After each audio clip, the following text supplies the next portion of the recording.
In 1992, desperate for help, the people of East Liverpool turned to the men promising change, Bill Clinton and Al Gore. Both campaigned here in eastern Ohio and promised that they would be the ones to look out for the little guys.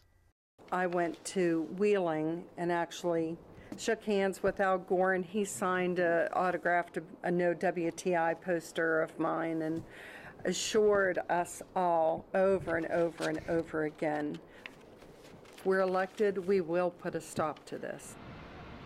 But they didn't. The hazardous waste incinerator went online a year later, and the group has been fighting ever since. The incinerator, which community activists say releases lead, mercury, and other toxic chemicals from its smokestack, and which they blame for a host of unexplained illnesses in the community.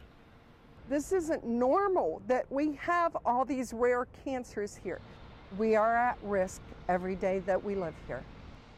There have been protests, both in East Liverpool and in Washington, even arrests, but nothing has changed.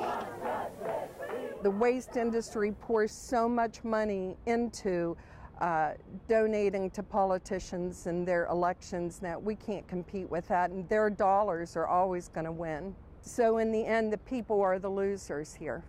Once President Clinton and Vice President Al Gore broke their promise to us, you know, if you can't, I'm sorry. If you can't get results from your own president, where's left to turn, you know? That's the ad we took out for Clinton. 87-year-old Alonzo Spencer has been fighting the hazardous waste incinerator for more than 3 decades. Shut this facility down. Tear this facility down. And move it out. You know, you've probably heard of Gore and his running mate promised us that they would shut this plant down or it would never go online. They didn't do it. But now the politicians kind of stay away from it because it's not they see what's happened to this area and it's not a positive thing to run on. It's all negative. The incinerator is worth 100 jobs to this depressed town. But Spencer and others say its presence has kept other businesses from moving in and caused families to move out. I think it has driven people away from here. I know of 7 families, not individuals. I know of 7 families that have left this area because of this facility being here. The population of East Liverpool has dropped more than half, from 26,000 in 1970 to just 11,000 today. This junior high is now closed. An elementary school was here too, a mere 1,000 feet from the incinerator, but the city tore it down. Yet Spencer isn't giving up. We hope it will eventually get shut down.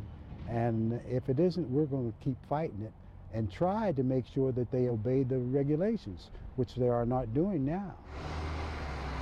My name is Amanda Kiger. I am a community organizer for Communities United for Responsible Energy, or CURE.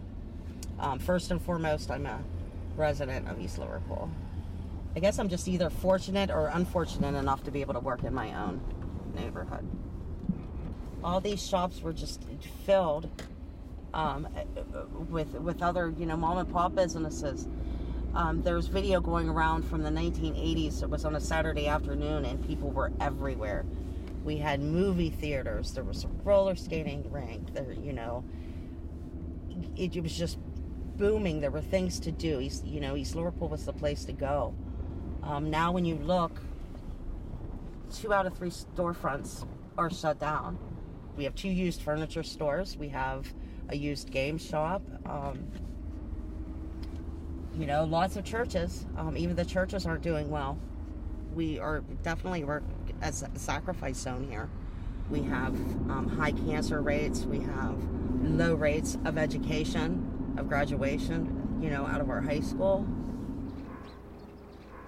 Dennis Dreer is 60 and he lives just down the street from the hazardous waste incinerator. Except for a couple of years in the Army, he's lived here all his life. There's times whenever the wind blows, they call them inversions. Depending upon what they're incinerating up there, you'll get this fine dust all over everything. And it happened about 3 summers ago. It was a really bad one. It got on everything, and it was summer. Everybody was running their air conditioners, and they went around and replaced said, oh, there's nothing wrong with it, it's not harmful, but they replaced everybody's air conditioners. They gave everybody vouchers to go have it washed off their cars. They come around was giving people groceries and produce and all this. It seems to me like there is an awful lot of cancer down here, an awful lot of it. Within 2 blocks, 3 people who have serious cancer. And how many more people I don't know about to keep it private. You can't crawl in a hole and cry about it. You just got to deal with it. I mean, it's a card you're dealt. Dennis Dreer has also been dealt cancer. Colon cancer that, he says, has spread to his lungs. And he's already had 2 rounds of chemotherapy. That chemo, don't wish that on anybody. It's rough on you. At the end of the day, Dreer says, he's left with one very basic question. Why is it there? This is a neighborhood. That's a hazardous waste incinerator. Those 2 words do not belong together. They may not belong together, but along the Ohio River, the people of East Liverpool and the hazardous waste incinerator have shared this valley for more than 20 years, with no end in sight.